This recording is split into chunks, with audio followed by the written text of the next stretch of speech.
اب یہ بات یاد رکھیں، عرس میں صرف وہی کام کرنا جائز ہے، عرس میں وہی کام کرنا جائز ہے جس کا ثواب اس صاحب عرس کو، مزار والے کو پہنچایا جا سکے۔ اچھا جی، اب عرس پہ کیا ہوتا ہے؟ ڈھول بجایا جاتا ہے، ڈالی لے کر جاتے ہیں۔ کیا ڈھول بجانے کا ثواب آپ پہنچا سکتے ہیں؟ کوئی اللہ جڑا ڈھول بجایا نہ ثواب بزرگوں کی پہنچانے ہو سکنا اس طرح؟ یہ تو گناہ ہے۔ یا اللہ جڑا ایسی نچ کے آئے ہیں پورے راہ اس نہ ثواب ہو سکتا ہے اس طرح؟ یہ تو بے ادبی ہے، گستاخی ہے یہ بزرگوں کی۔ لیکن ہم اس کو عبادت سمجھ کے کر رہے ہوتے ہیں، اور ان کو سمجھائیں نا کہ یار یہ کام درست نہیں، منکر ہو گئے، تو دربارہ کی مننے ہو گئے۔ لیکن حق جو ہے وہ بیان کرنا چاہیے۔ اگر کسی کو چڑھا تو چڑھتا رہے، ہم تو حق بیان کریں گے۔ یہ جو ڈالی چڑھاتے ہیں، ڈھول بجاتے ہیں، ناچتے ہیں، یہ سراسر حرام ہے، منع ہے، نہیں کر سکتے۔ پھر عرس ہو رہا ہے جی، اسا پاؤ، کبڈی ہوئے گی، کوڈی باسی 5-5 ہزار سارے جمع کراؤ، اٹھا پھر اور نام بلاساں جناب۔ کرکٹ میچ ہوگا، فٹ بال کا میچ ہوگا، کھاڑا ہوگا۔ کرکٹ میچ کا ثواب، فٹ بال کا، کبڈی کا، کھاڑے کا، یہ ثواب آپ بزرگوں کو پہنچا سکتے ہیں؟ اللہ جڑا کھاڑا ہے اس میں ثواب بزرگوں کی پہنچانے ہو سکتا ہے اس طرح؟ تو عرس میں صرف وہی کام جائز ہے جس کا اصالہ ثواب کیا جا سکے۔ باقی جتنے بھی کام ہیں یہ سراسر لہو و لعب اور حرام ہیں۔ اس کے لیے چندہ دینا بھی گناہ ہے، اس کے لیے تعاون کرنا بھی گناہ ہے۔ مسجد میں لائٹ جل جائے، بلب جل جائے تو 2 ہفتے وہاں پر بلب نہیں لگتا۔ مسجد میں کوئی کام کروانا ہو، 8 پھیرے لگائے جاتے ہیں۔ حاجی صاحب کو تھوڑی جی مدد کر دو مسجد میں، فلانا کام شروع کیتے۔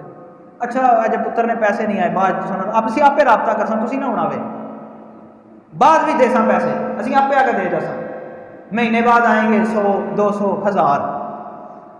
مسجد کا کام ہے نا، اتنا ہی دیں گے۔ لیکن کبڈی ہے 5000 10000 50000، تو یہ حرام کام میں دینے کے لیے ہم آگے بڑھ چڑھ کر نام بلایا جاتا ہے نا، نام بلایا۔ مسجد میں نام کوئی نہیں بلاتا، واہ واہ کوئی نہیں ہوتی۔ یہ خرافات ہیں جو ہمارے معاشرے میں، جو اہل سنت میں شامل ہو چکی ہیں۔ ان کو دور کس نے کرنا ہے؟ ہم نے۔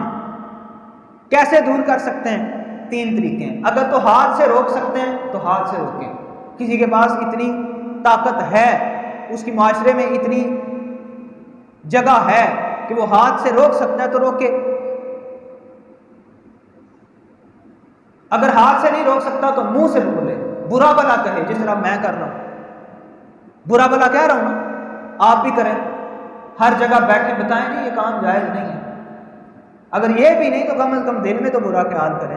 یہ نہیں کہ ڈالی جناب ڈھول باج رہا تو تجھے بھی جا کے تکڑ لاؤ، یہ تو فائدہ نہ ہوا۔ بائیکاٹ کریں، لیکن سب سے پہلے اس کام کو روکنے والے وہ ہیں جو درباروں کے گدی نشین ہیں، سب کچھ ان کے ہاتھ میں ہے۔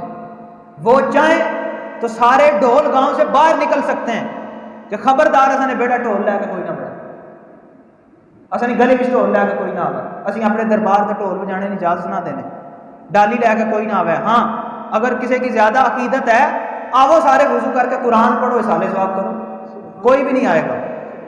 جتنے ڈالی کے ساتھ آ رہے ہوتے ہیں ایک بھی نہیں آئے گا قرآن پڑھنے۔ وہ جتنے ڈالی کے ساتھ آ رہے ہوتے ہیں ایک کا بھی وضو نہیں ہوتا، قرآن ایک کو بھی پڑھنا نہیں آتا ہوتا، لیکن ان کے ڈانس دیکھیں آپ۔ گدی نشین چاہیں سب کچھ ہو سکتا ہے، لیکن کیا کریں؟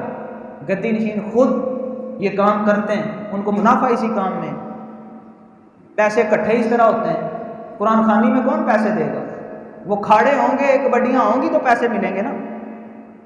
تو جتنے بھی کام عرس کے نام پر غیر شرعی کیے جاتے ہیں، یہ علن اعلان ممبر پر بیٹھ کر اہل سنت کی ترجمانی کرتے ہوئے میں کہہ رہا ہوں یہ جائز نہیں ہے، یہ حرام ہے۔ اگر کوئی کرتا ہے تو اہل سنت پر اس کا الزام نہ لگایا جائے، اہل سنت کا ان کے ساتھ کوئی تعلق نہیں، یہ اہل سنت کی بدنامی کا باعث بن رہے ہیں۔